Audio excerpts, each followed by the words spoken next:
Hello folks, I'm back down in my favourite spot again. I went to go fishing and I didn't know what time the tide was going out, so I arrived down just as the tide was going out, and I was fishing for about 20 minutes or so, caught absolutely nothing. And some guy with his kid with some Mickey Mouse rods came down, and within a couple of minutes they caught a mackerel.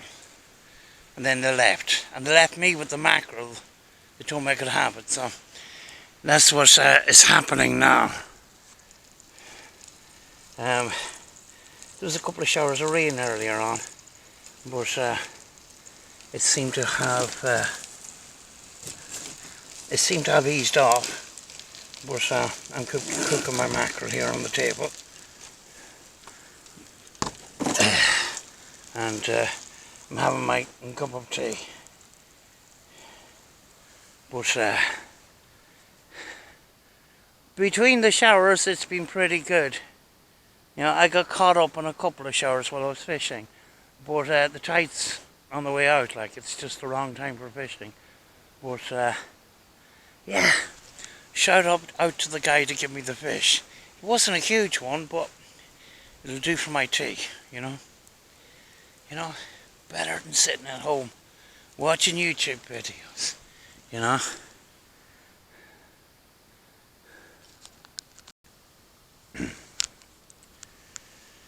Yeah, that salmon, or that mackerel was nice. Just lovely.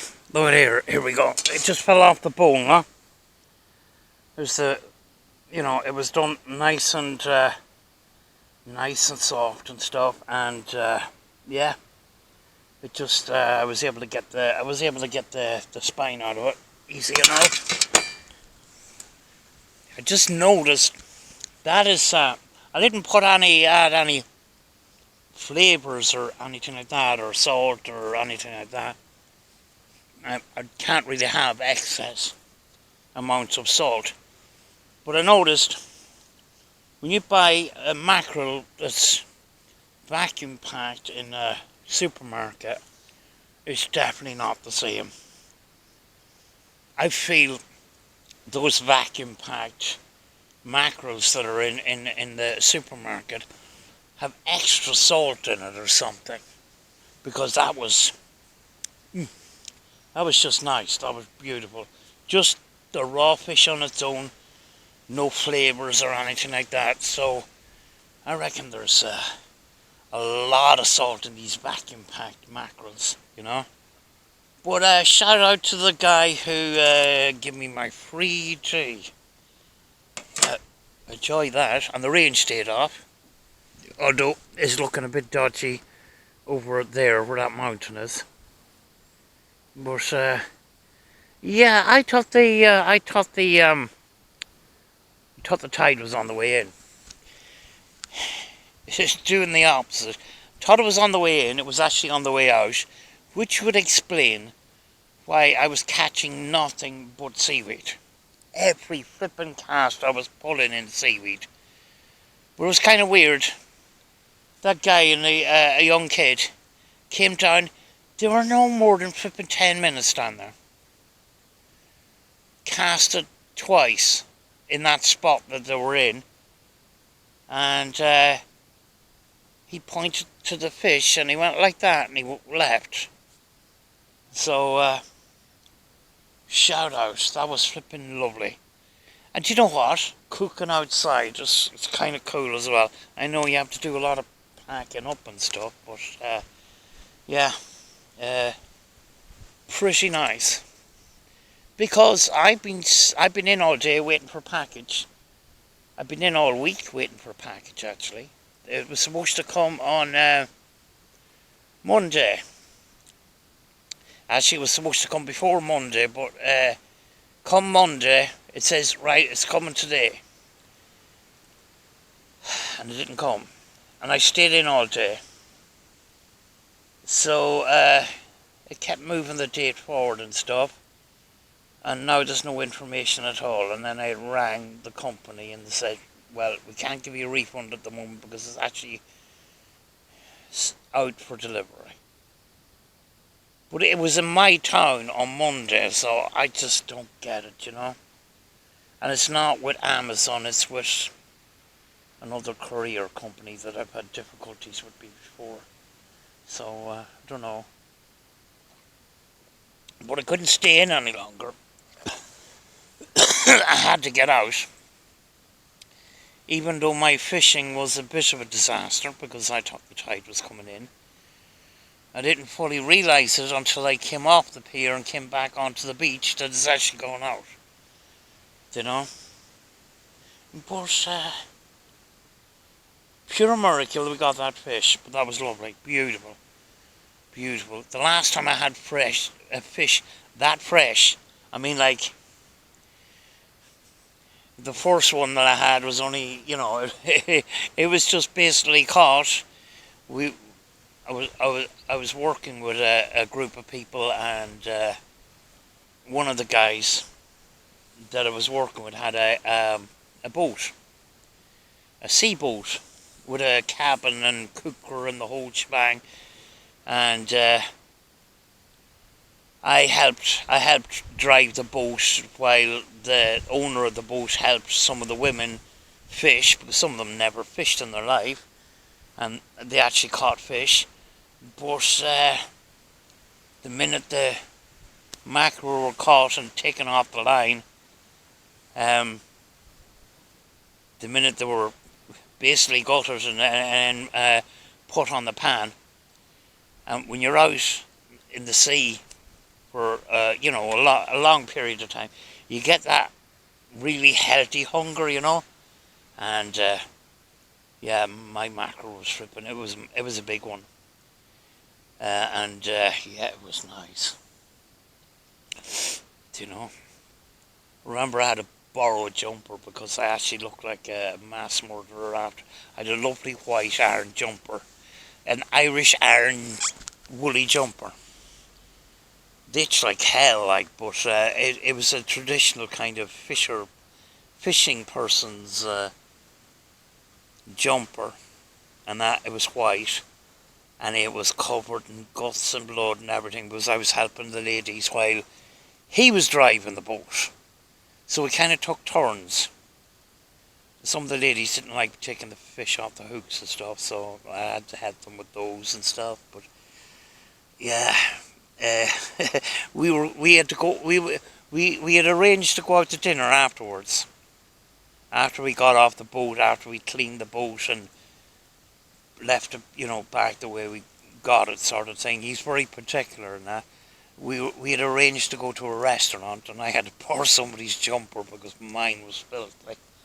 But yeah, very unusual that actually there's one car behind me there, and the lady has gone around that corner with her dog, but otherwise very quiet, you know.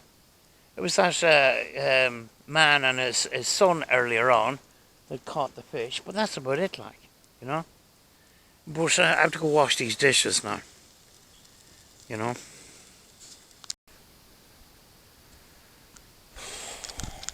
The washing up is done. Brought the pan and my my plate down to the shore, grabbed a lump of seaweed, swished it about, job done. I must get some cleaning stuff and remember to put it into one of these bags. But yeah, that's that job done. But the mackerel was lovely, really, really nice. And you know, if I wasn't out here, I'd be sitting at home watching somebody's YouTube videos. And I'd be doing that all day, and it just gets into a bit of a habit when, you know, it's nice outside and you should be out and that. And at least I can say today I went out. Because some days when you're kind of caught in that rut and you're flipping watching just YouTube videos all day, the end of the day you look back on the day and you just go, it's just another day, you know. But when you're out, there's always something different. You know what I mean? You know? Yeah, I was cursing and swearing earlier on because when I was casting out, I was bringing in nothing but seaweed and my back was really sore. And I don't know, didn't know of how long it was going to last, but I tried sticking it out. I says, this guy got a mackerel, I'm going to get one too. Wasn't the case, but he gave me his mackerel, so, you know. And I got to eat it, so I had my tea down here. And speaking of tea, I'm going to put on the kettle again. By whistling kettle. And make a cup of tea before rains again. There's a shower of rain coming. I can feel it. I can feel it. I don't know what time it is because the phone is in the car. But you see a lot of modern people now. They're outdoors and that, enjoying outdoors, but they're stuck on their phone. I'm not that type of person. I'd rather just stay away from technology when I'm outside.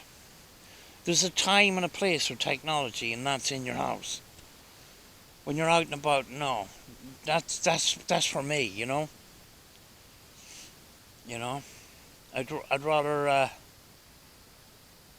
people have been looking up on Instagram or flipping Facebook or YouTube or whatever the flip they be doing, TikTok, out on a sunny day, while they should be taking in the scenery or flipping having fun or whatever. And it's just all the kids. I noticed that when I was in Buncrana, when I camped overnight. A lot of the kids were just sitting in the grass on their phones. You know? I didn't touch my flipping phone for 2 days when I was camping in Buncrana, you know? Buncrana's not that far away from me either, like, you know? But when you're out, you're out. It doesn't matter if you're 10 miles away or 100 miles away. Out is out, you know? But, yeah, it's very quiet. There's 2 kids gone down there with fishing rods now, so... But it's the wrong time for fishing, you know? And every so often you'll see a red and white big boat. That's a ferry crossing, a small ferry for cars and stuff. But can't see it at the moment. But yeah, pretty cool here, you know.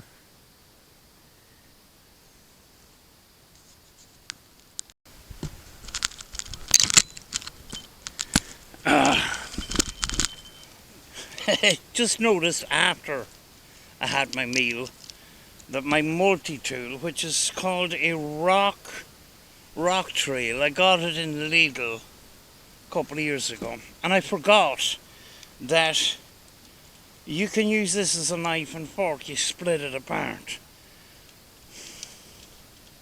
Flippin' wish I knew that earlier on. But yeah, it comes in. It's like a Swiss Army knife kind of thing, but you can split it, but it locks together when you close everything. When you open it, it splits.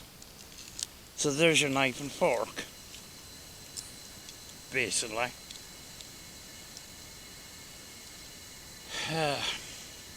Decided I'd use that today rather than having other cutlery to root out and stuff like that. But yeah, use that to gut the fish and everything, and then washed it, and then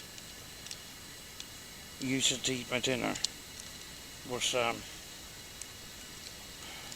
yeah, you have to bring them back together, which they don't want to do for some flipping reason. Maybe I'm supposed to put them the other way. No.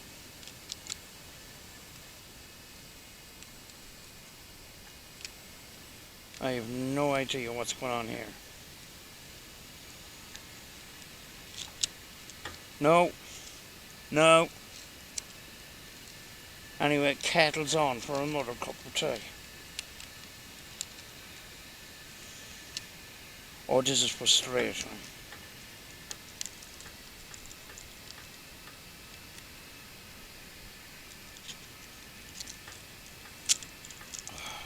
There we go. And then you can lock it all up into place. Like so. There we go. Handy to have. I had it in along in the picnic basket and stuff with all the other stuff and that. But, yeah, feeling much better being outside. You know? Oh, God. Will I fish later on? Doubt it very much. You know? I've been out a good few hours already. The dog isn't here today because my only plan today was to actually go fishing. I didn't plan all this. Well, I kind of did. I brought milk with me just in case I wanted a cup of tea. And I thought I'd be too busy fishing to have tea. But seeing as the tide has gone out, I might as well. And I got the fish as well, so. Oh, these people that were out with their dog is on the way back. They managed to reach the, there's a little private beach next to this one. I never actually got as far as it. But someday I might, you know. But anyway, we're almost ready to whistle here for another cuppa, you know. When I used to, there we go, there's the whistling. When I had a garden and I had a proper house, I used to be out in the garden in the summertime all the time. You know? So I kind of appreciate times like this. I better turn off this kettle.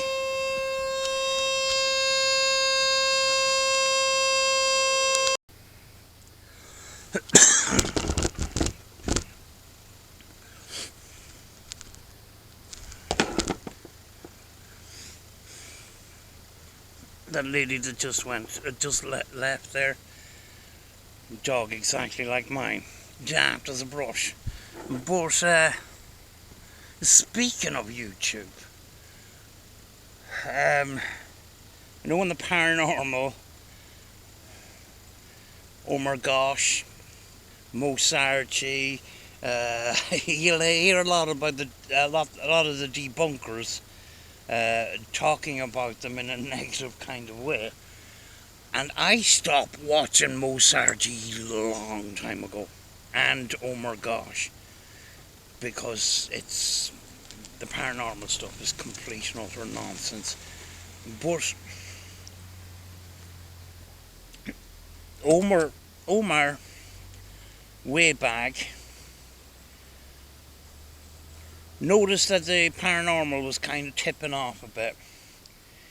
He said a couple of controversial things, you know, oh, I won't go out and do all this work and I only get this amount of views and stuff like that.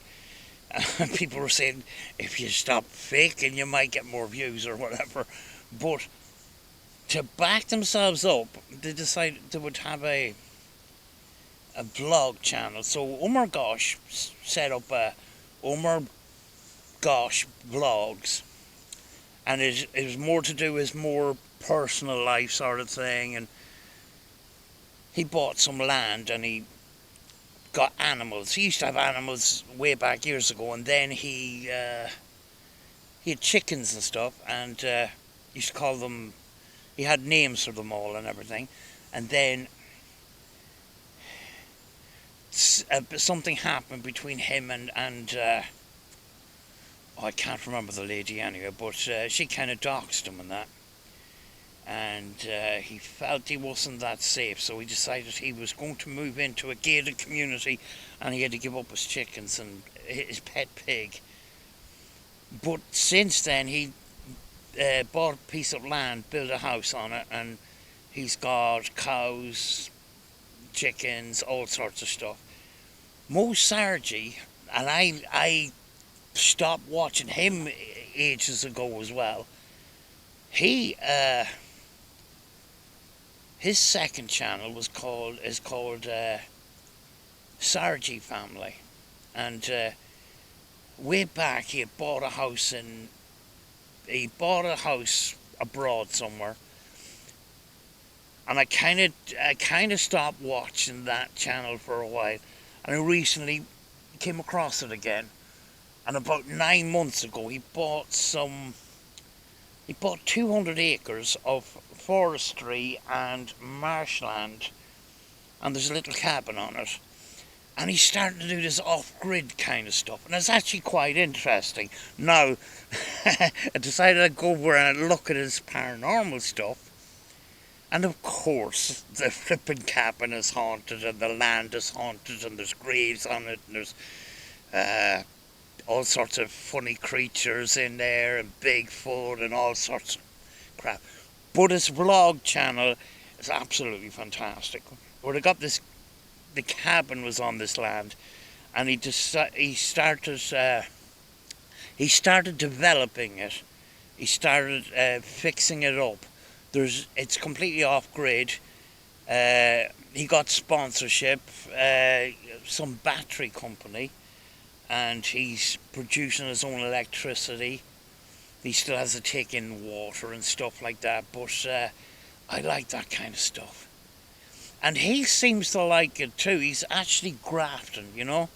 Do you know a lot of these YouTubers, they get money, and then the Mozart, he bought a C8 Corvette, and he bought a big house, and all this kind of crack.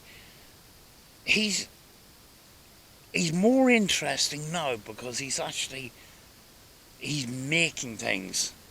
He's actually using some of the wood that's in his forest to mill the wood that he's making things with, and extending the deck of this little cabin and stuff like that. And yeah, it's pretty interesting actually. And I quickly went over to the paranormal channel, and yeah, it's the same old kind of thing. And I've seen it at one stage on his vlog channel. He says, I want to keep everything real on this channel. So doesn't say a lot for his paranormal one, does it? Like, you know. But it's one of those things that's actually taken off, this kind of homestead stuff and off-grid living and things like that. You know, where people are trying to escape the usual box that we're being pushed into, you know.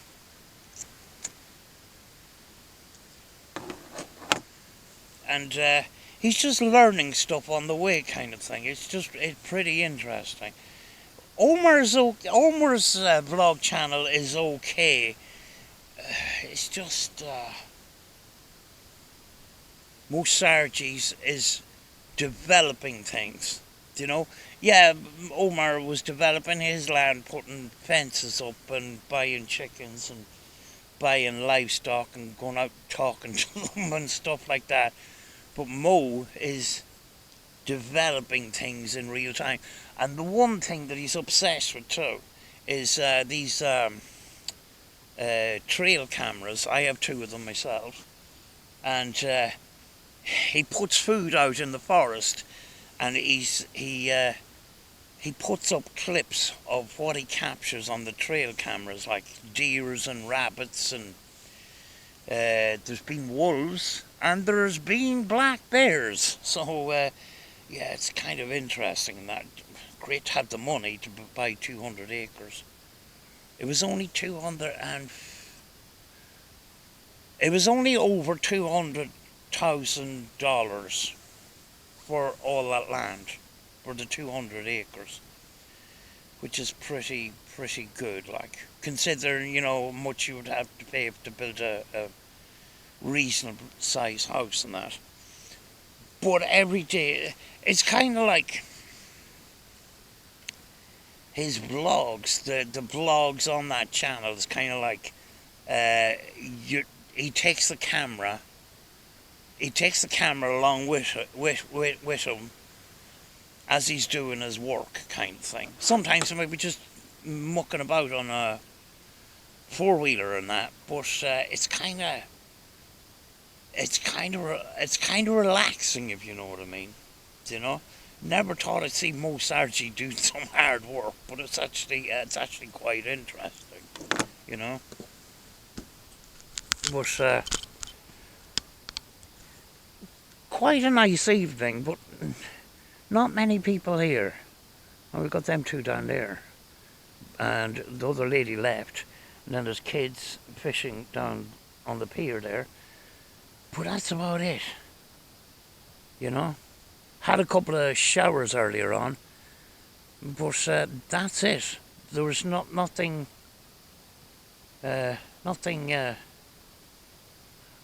major. We had, there was a big shower, and it was very windy earlier on while I was fishing. I got caught up in it, and I did get wet. But we haven't had anything since, and it's actually calmed down. It was very windy earlier on, so what a spot! It's pretty cool, isn't it? Actually, I want to show you my setup that I have here. That I haven't fully used everything yet, but I will be before the summer ends. You know, and possibly into September, maybe into October. Oh, where's the flipping keys of the car now?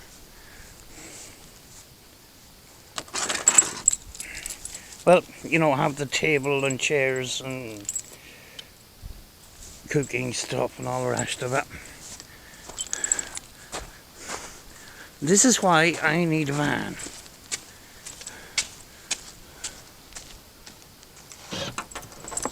These are one of these cars where the back seat is completely useless. I've got more chairs. There's two of them. There's gas. There's a table for putting the cooker on. And there's another chair. And there's another little table there. A sleeping bag. A tent under the sleeping bag. Fishing tackle. Spare jacket. And a gazebo.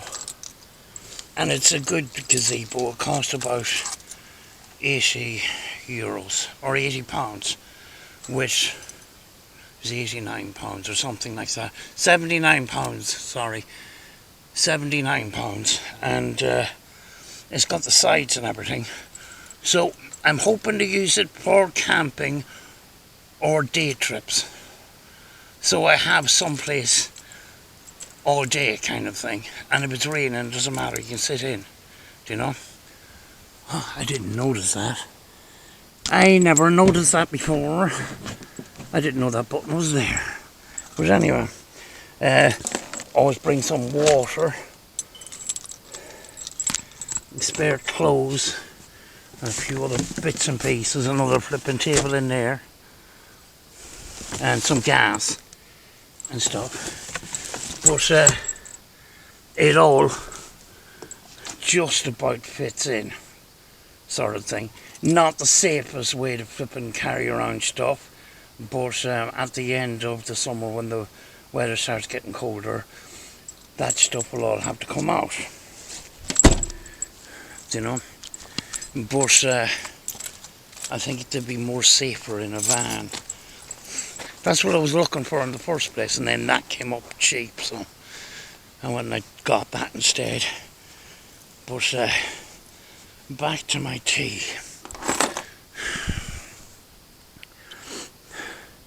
Look at that. And do you know something? No traffic or nothing.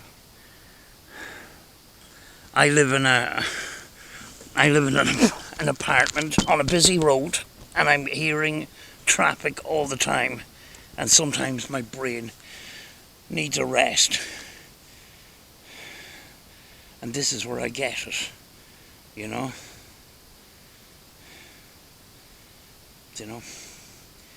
But if I had a garden, that gazebo would be up in the garden too, And in the summertime, I'd be spending more time in that than inside in the house. Oh yeah.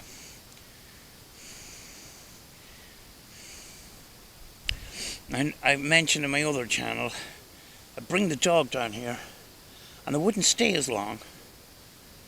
You know, my dog get out for a run and stuff like that. But the thing that would drag me home is having a cup of tea. When you can make tea on the go, all you have to do is grab some milk from the fridge and get into the car and go, and you can have tea wherever you want.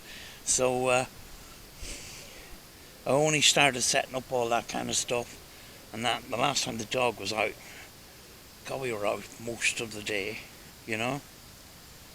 We didn't cook here or anything like that. I had tea and stuff, but we didn't cook here because I didn't bring any food and that. Maybe I should bring some dry goods maybe and some canned food in the back maybe. I don't know.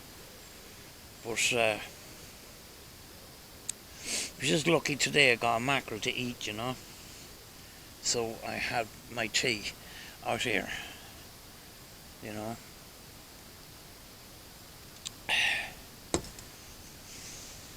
You take it for granted when you do have a place and you do have space outside. When you don't have any space outside, this is kind of special, you know. There's a car coming.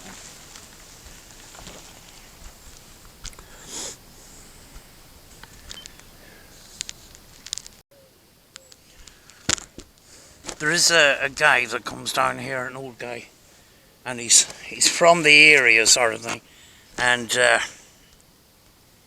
when he arrives down here, you can kiss goodbye to a couple of hours because he talks a lot, you know.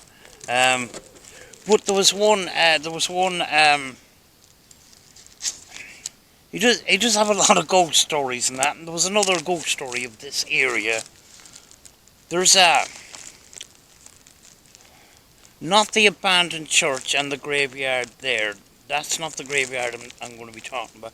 There's another graveyard, and it's sort of on farmers' land now, and it's kind of all abandoned, and you can see the gravestones popping up out of the briars and stuff. And then there's one single headstone and a cross in marble in the field across the road. I done a video on this a couple of years ago, but he was saying way back years ago they were on the way back from a wake, and him and 3 other guys were walking along the road, and he, the guy that I was talking to, met this lady on the road. Black hair, white dress. It's a stereotypical ghost kind of thing. But he didn't see anything wrong at the time. Looked like an ordinary person to him. And as she passed, he says hello. And she just nodded and walked on. So whether he over-exaggerated the nod, or did she just move the head at the right time, is another thing, because then you could talk, you could, a lot of these stories, you would call them residual hauntings and that. But the interesting thing was, the other 3 guys turned around and says, "Who are you saying hello to?" He says, the lady I just passed. He says, "What are you talking about?" It's what lady? Look behind. No lady. You know? And I can kind of believe that, because I've experienced it myself, you know? Here's another car coming.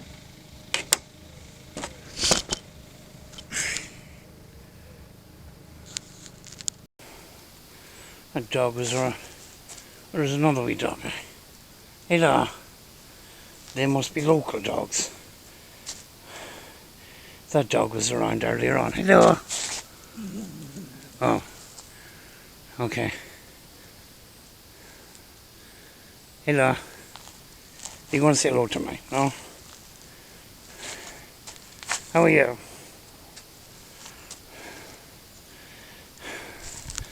Right, I'm going to go now. Show you around the island a bit before I go.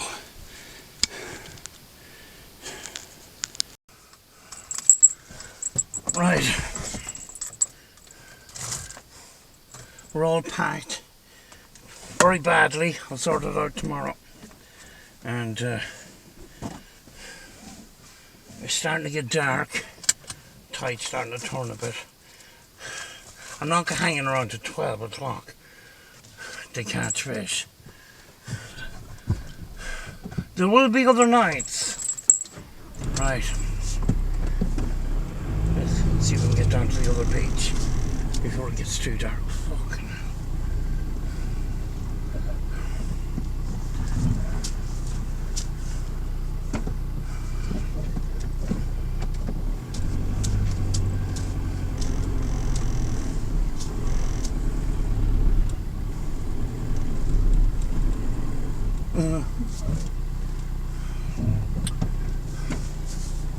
Fucking jackpot.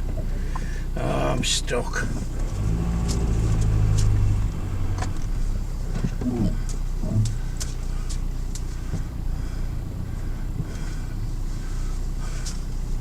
Go down onto the sand and turn and come up.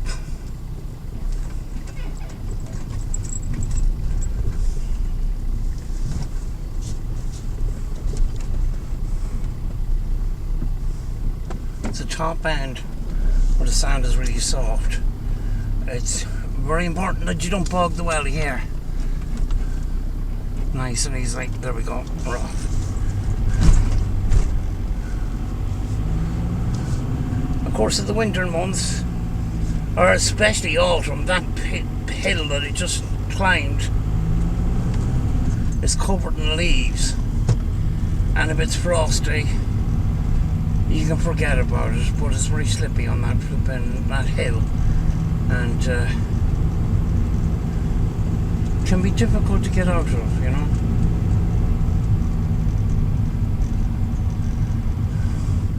But it's a lovely little spot.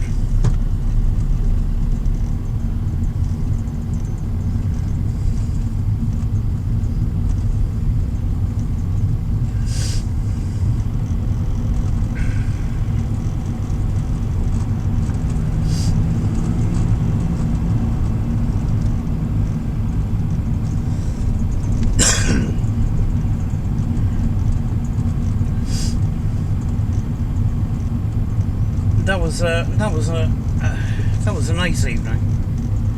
Even though I just I did do a bit of fishing and caught nothing but weeds, but another guy gave me his fish and I got to cook it, and I had some tea.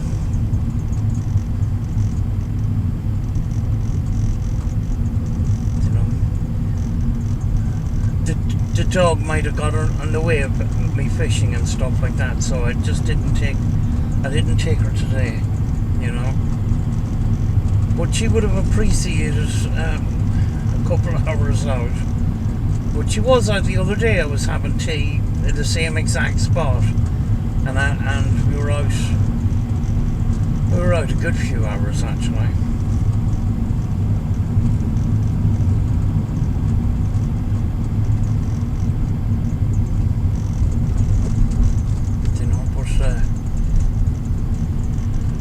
Heading towards this little forest that we were talking about. Me and Rachel done a paranormal investigation up here one night.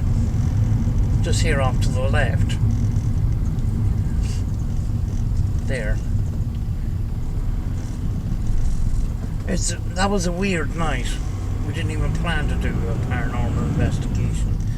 But some weird stuff was happening, and yeah.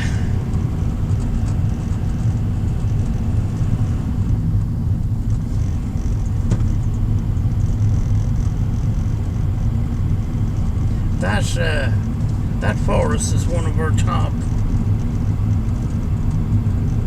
top paranormal spots because of the experiences we had that we could only talk about on camera, basically. Because there was something, I don't know, there was something weird affecting both of us. And then we got that spirit response. You fat, see you next Tuesday. That was flipping weird.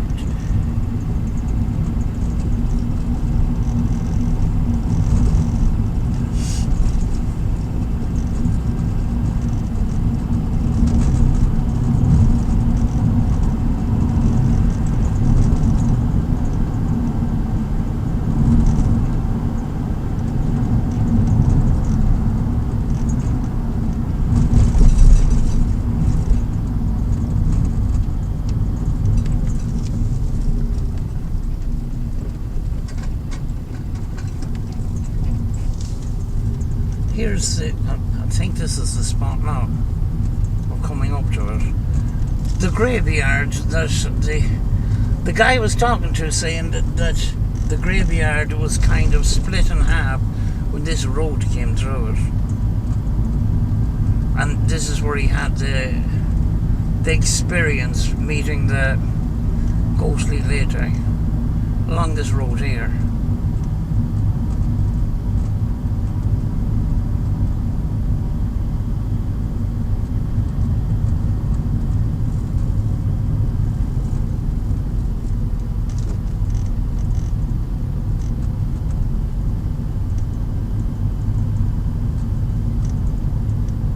This is the spot, I think. Yeah. On the right, there's a graveyard. And there's only one gravestone, but I don't know if there could be other bodies. And here where this pillar is, on the left, is another graveyard.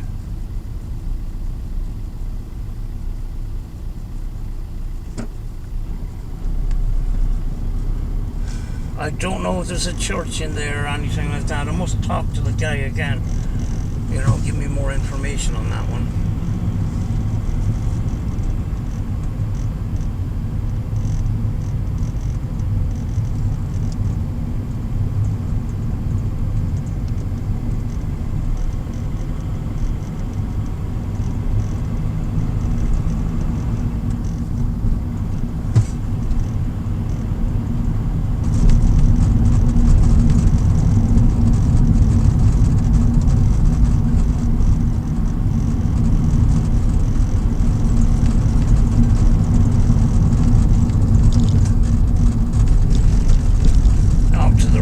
Side is another, it's Inch House, it's called. Some huge trees. Very historic place. See if we can turn. There's the house there. There we go. And that was for sale recently and somebody bought it. You know.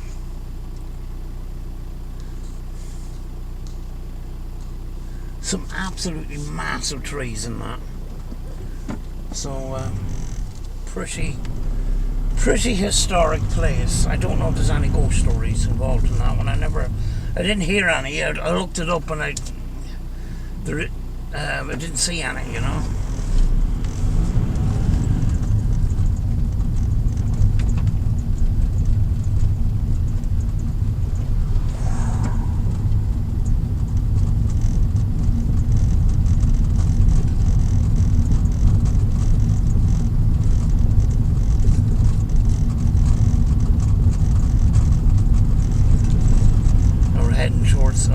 On the left-hand side is the abandoned church, and there's graves in there as well.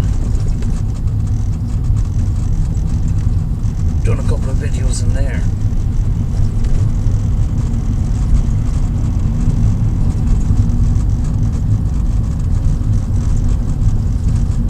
Just here at these crossroads, where you see the building on the right, just up from that is an old shop. No shops on the island now, like, but back in the day, if you know what I mean.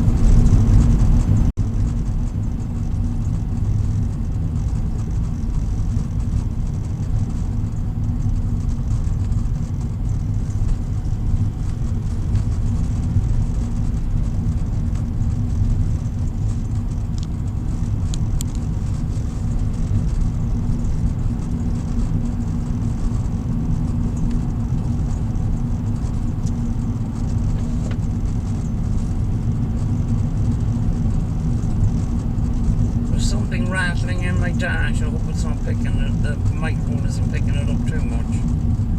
It's a little bit annoying. There's on the right hand side here is it's a lime kiln. An old lime kiln.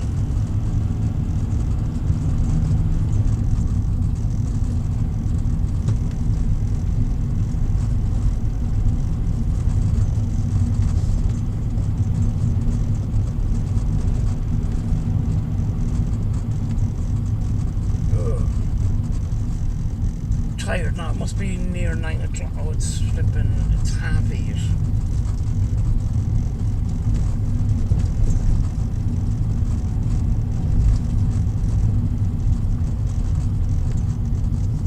I left the house at 5:30, so I got a couple hours out of it.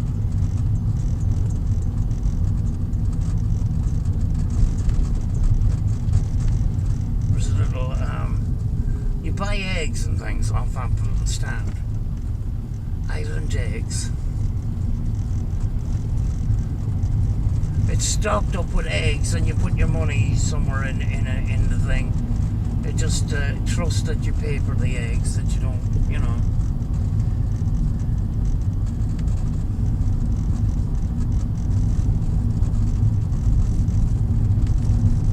Road school up to the right there.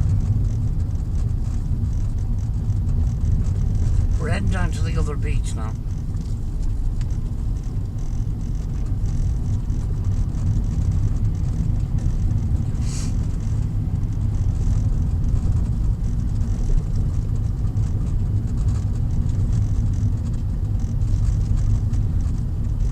I was talking to a guy that was fishing down there, and he got the tide tables wrong, and he said that the tide won't be coming in till 12 o'clock.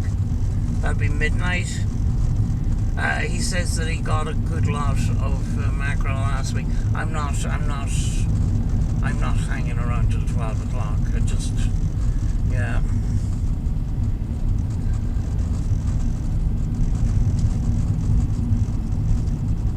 It would have been an ideal night for camping down there. Actually, it's kind of quiet, you know.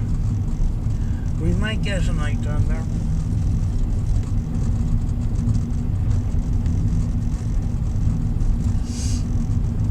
My gazebo is in there, and it still hasn't been opened yet, so I've yet to experience my gazebo.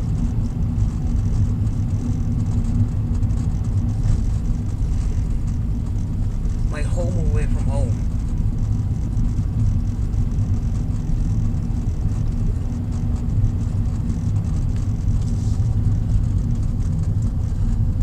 Right. Beach.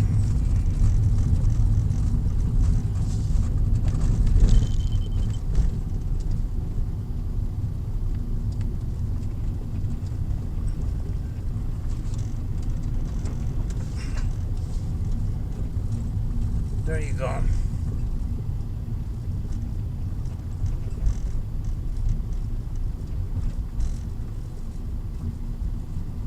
Off to the right there. The car just happened to be in the wrong flipping place. But anyway. That's it there.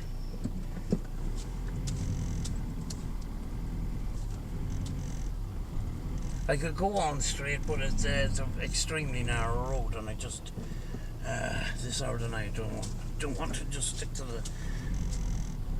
the more main road, you know.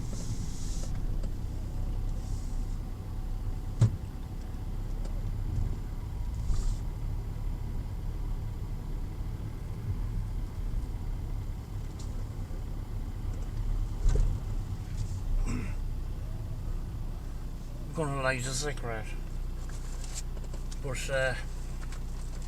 yeah, this is it would have been very, very easy to stay in the house today, and I pushed myself, so I'm proud of myself for that.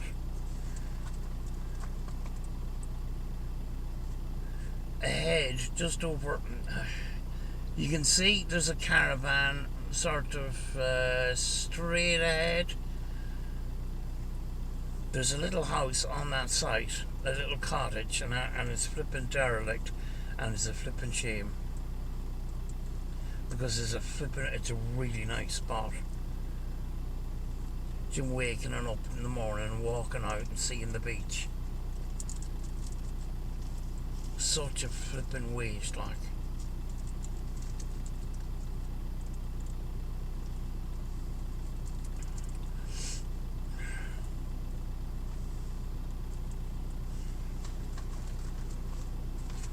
Me lighter. There we go.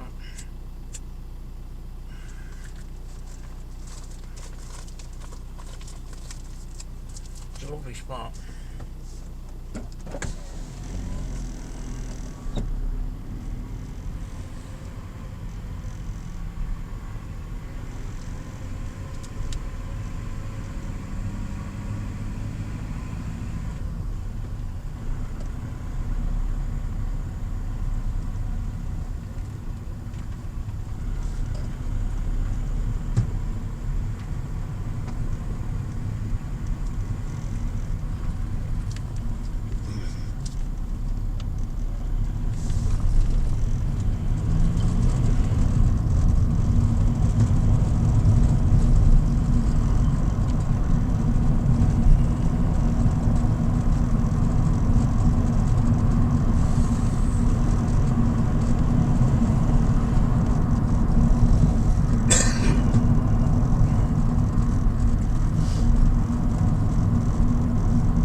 With all the stuff, all the stuff that's in the back of this car, when it comes to sort of paranormal investigations, you could spend a long time on a location with stuff like that. You could have a place, put up the gazebo and that, and have a table and have chairs, and you can have breaks. Come in and have a coffee or tea break and that, and something to eat. Or you could have a laptop in there with a flipping camera attached to it, keeping an eye on things.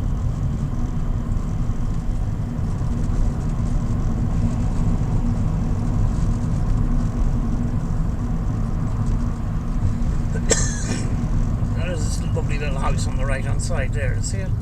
With the yellow door.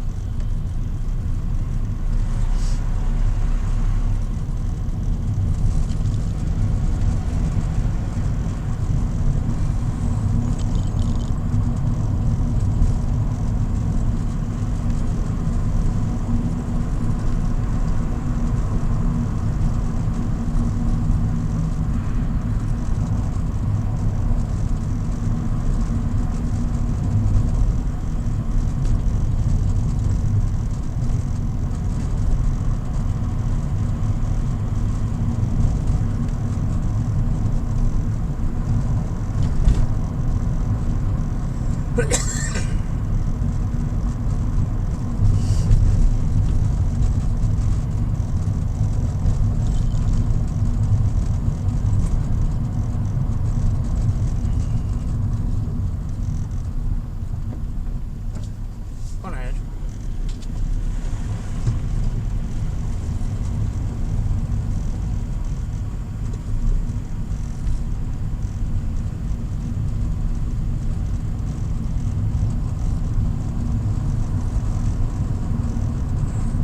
I thought it was later. It's 20 to 9. I thought it was after 9 o'clock. Because I could feel it was starting to get a little bit sort of dark. There's that killing again. That's blind killing. On the left hand side. There.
right this time. Still going my normal route. There's an old shop, big old corrugated building on the right hand side when I turn here. Right here.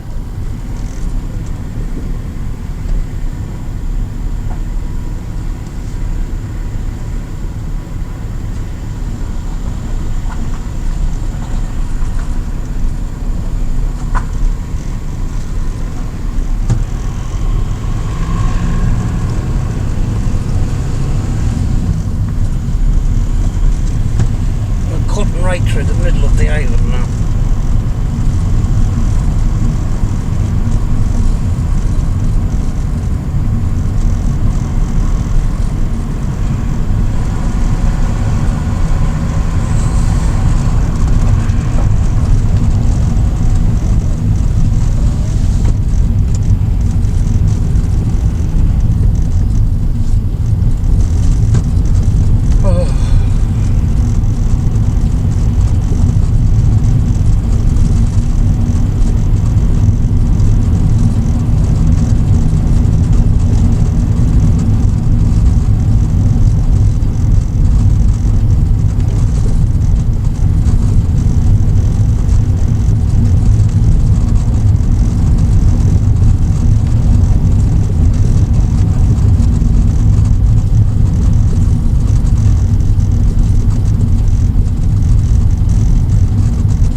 Trees means big house.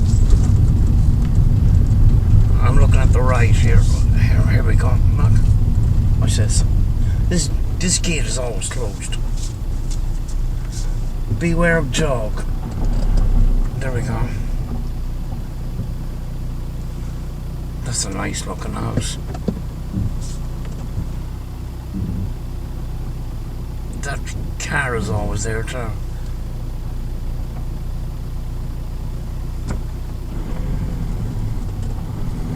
Fabulous. And old big massive chestnut trees. Huge ones like.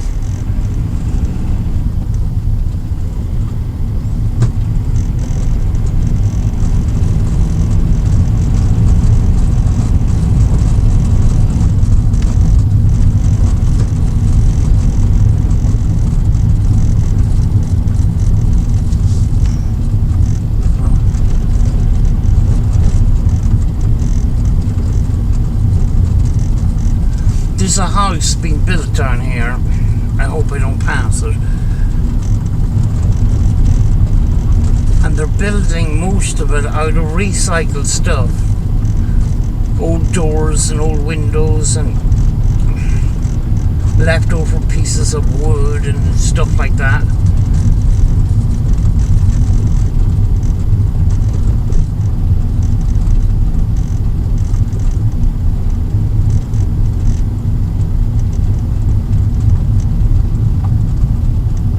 You see off to the right here, no cars behind me, what a view for these houses over here, like, see that?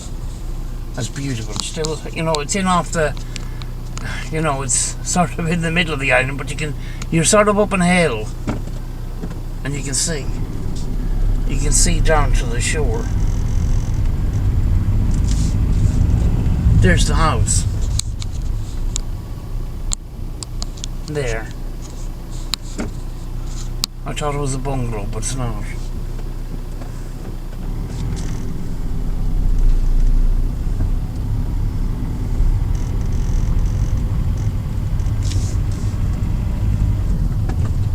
It's a big house, that. This will bring us down to the car park. There's people on the road. I wonder if these ghosts are real people.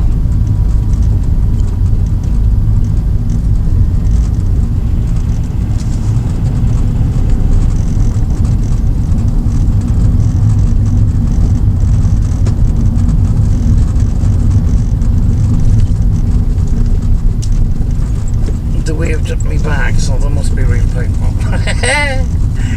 Ah, God. You just never know. But Donegal people always wave back.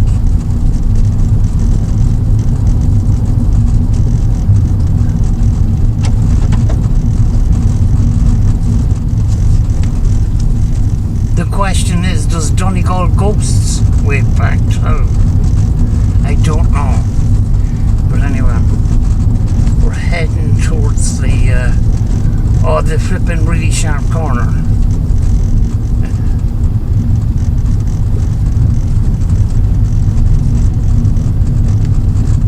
A really sharp left-hand turn.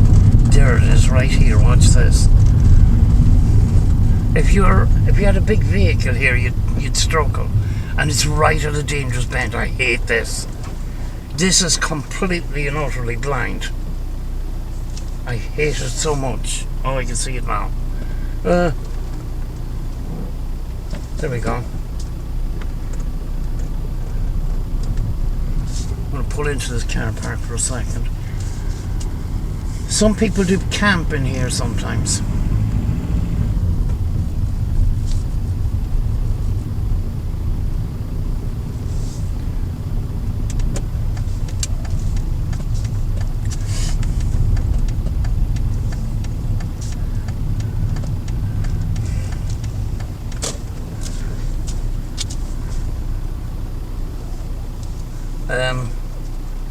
Whoops.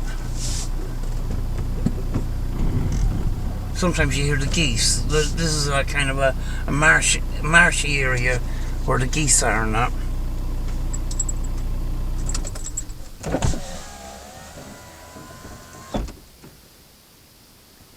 See if I hear anything.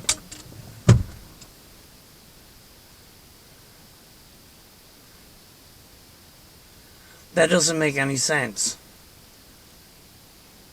The battery says 100%. I've been flipping, I've been recording for ages. It can't be 100%. Oh yeah, I don't have to take it off. I can just turn you around here.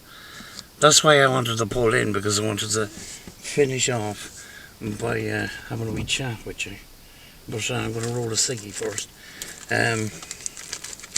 Yeah, I'm sorry that I've neglected this channel, but I think I'm hopefully going to get back on track, kind of thing. Last 2 years has been actually difficult, and difficult both health-wise and financially.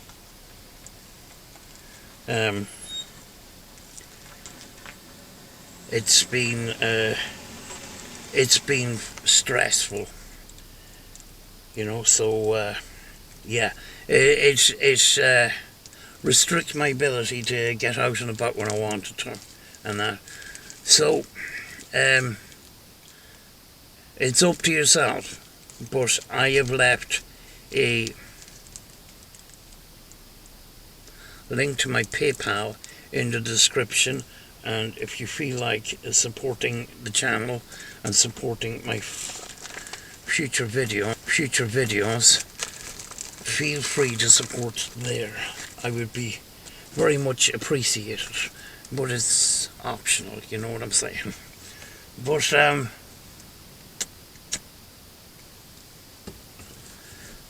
lately I've had a little bit of support, which means I did get out a little bit more, you know. So yeah, it's been it's helped a lot, you know. But back to getting the dog out and stuff like that, and some nighttime adventures, possibly, hopefully. Yeah, but let's head back, you know. But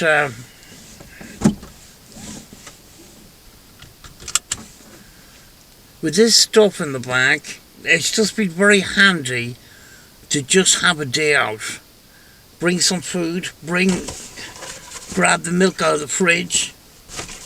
If you've got your sugar, your tea bags, your coffee, and something to sit on, and a table, you're all set. And something to cook on if you want to cook some food.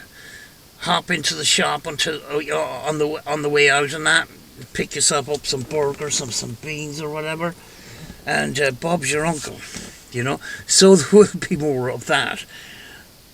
The thing that inspired me to do that actually is there was one night we were in, myself and Rachel, we were in Dunree Fort, and it was years ago, and we were in one of the buildings called the Officers' Mess, and we were sheltered from the element. It was a corrugated tin hut, part of the military barracks called the Officers' Mess, and we cooked in there halfway through a paranormal investigation, you know. It made it more sort of interesting for us. I think we had burgers, and we had pork and leek sausages, and we had burger buns or baps, you know. It was an interesting night, especially, you know, when you're out and you get hungry, you get parched for a cup of tea. Sometimes you kind of can't wait to just sort of finish up. We had tea out there too, I think. It was an interesting night. It meant that we could sort of go out, we could refresh, you know. But 10 to 9 now.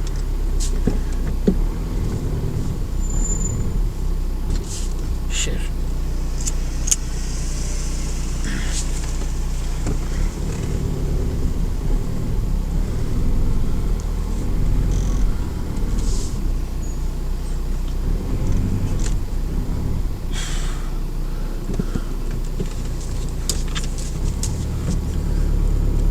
There we go.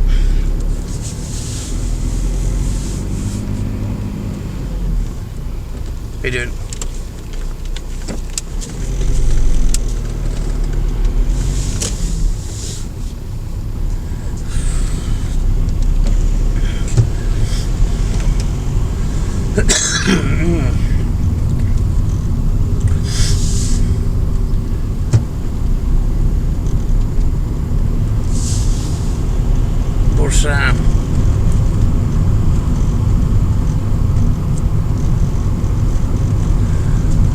I don't know. What do you think? I mean, like, there was a period of time where the paranormal was sort of there wasn't a time where if it had been paranormal, it wasn't controversial and that, but it started to tip off a bit because people were sick of the drama and that. Is it starting to pick up slightly? I don't know. Possibly, and I think possibly a lot of people are starting to look at the paranormal with a little bit more of a skeptic mindset sort of thing. Not that they're not believing in stuff, but understanding what they're doing in relation to some of these gadgets and gizmos, if you know what I mean. And I think some of the debunked channels kind of pave some of the way to that, although, you know, I don't agree with everything that they say. It's not that I don't like them, it's just that some of the things, I have this thing about ITC. If you don't understand about ITC, don't talk about it, you know what I mean? I can understand the apps and stuff. I'm not a big fan of the apps, but yeah, I mean, like, you know, they say, oh, the Spirit Box is crap. Well, have you done many Spirit Box sessions? Have you done any research? Have you looked into the history of it? And have you carried out experiments?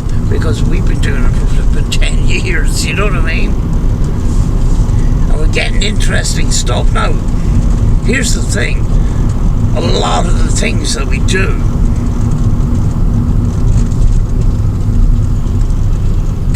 that includes ITC as well, is does that prove the paranormal? And very often it's no. With ITC or EVP, it proves that there's something communicating back if you conduct it in the right sort of way. But does it prove the existence of ghosts? No, not really. It just proves that there's something communicating back. We don't know what it is. You know?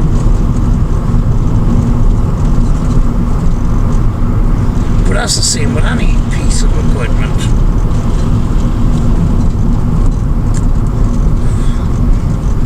Here's another thing too. There's new equipment that's probably expensive, but these data loggers where you can log your temperature, your humidity, all sorts of things onto a computer and stuff. That's pretty cool, you know.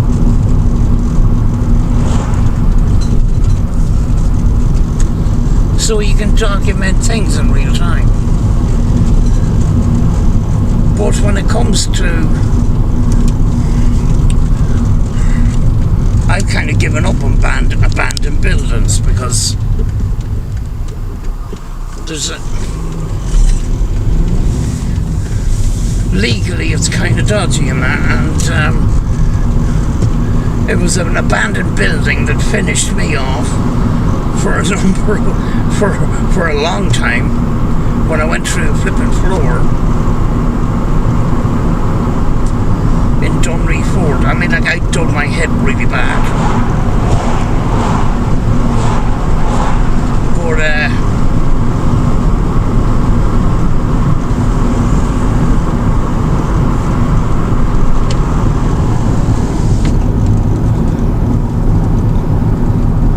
I'm still happy enough to do outside stuff, although that is kind of more difficult because you've got environmental sounds, but it's free. Do you know what I mean? You know, and interesting, especially in sort of night vision, and interesting too that a lot of these places that I went out with night vision, I brought my dog, so it's an extra factor to it to see how the dog reacts to certain things, you know.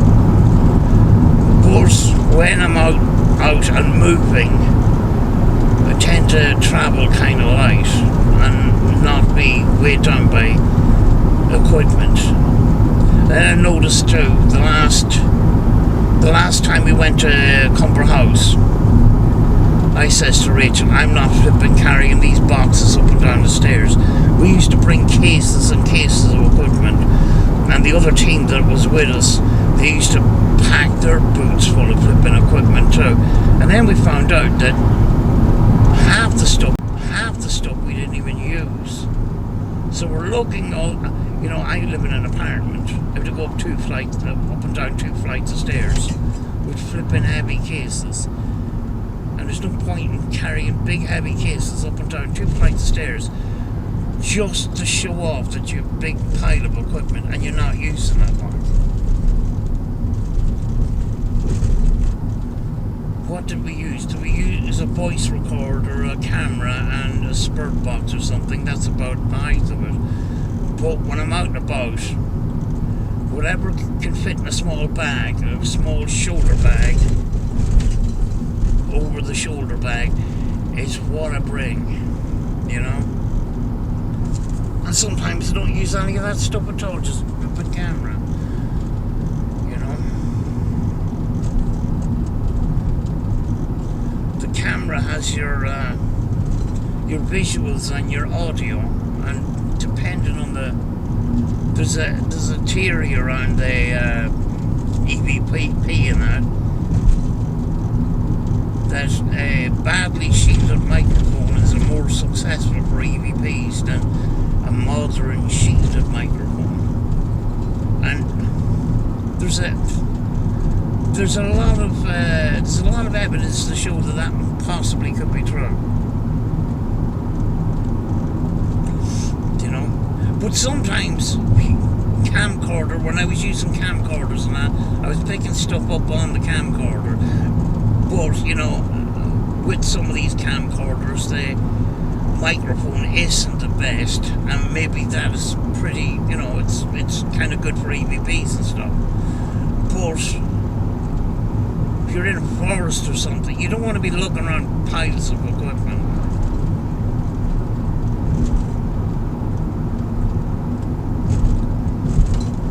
You know, but hopefully get out soon. You know, do some nighttime stuff. I'm just feeling a wee bit under the weather still lately. You know, but yeah, I want to focus more on content on this channel anymore. You know, I have another channel, and I was putting a lot of energy into that and that, and this is my happy place, you know.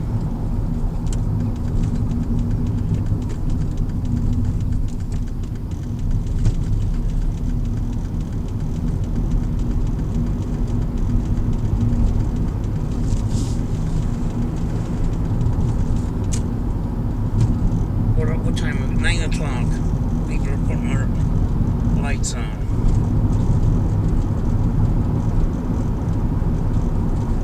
Yep, we're into August now. We're starting to get a little bit,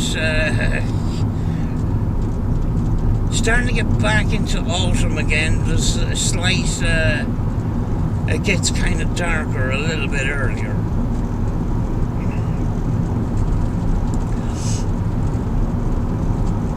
You know, that summer didn't last long. But we still got August, and we still have September and October, which is usually sort of middling good months, so we'll see how it goes.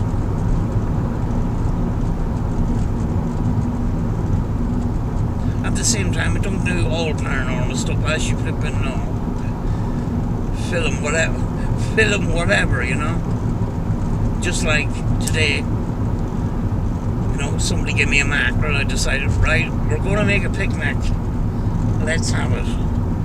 Just wish the dog was with me, you know. I just didn't want, you know, with casting rods and stuff like that. I didn't want the dog around, just in case, you know, and just in case other people would be down there.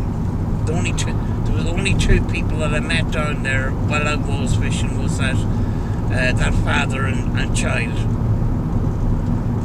and they were the ones that give me the mackerel, and I didn't get one. Of course, fair play to him. It was a lovely fish.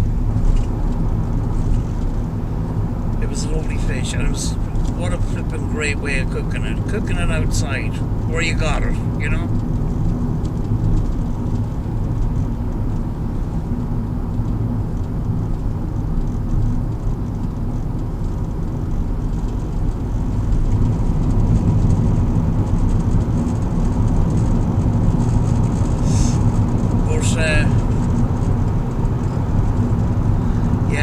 That's why it closed.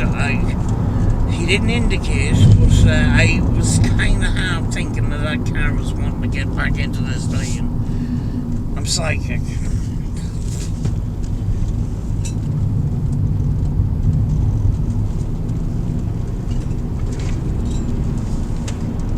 Cups rattling around in the back. It's not flipping packed perfectly. It's not the safest way of bringing around stuff. Really need a van, you know.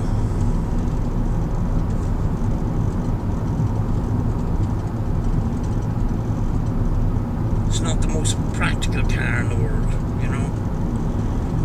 But yeah, having that stuff in the back, you know, we could get up to some adventures, you know, because I do plan to have day trips and have the gazebo up and have it sort of fitted out with kitchen utilities to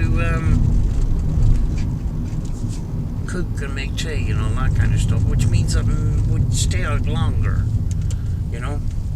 But anyway, I'm gonna go and talk to you soon, I hope, in the next video. Bye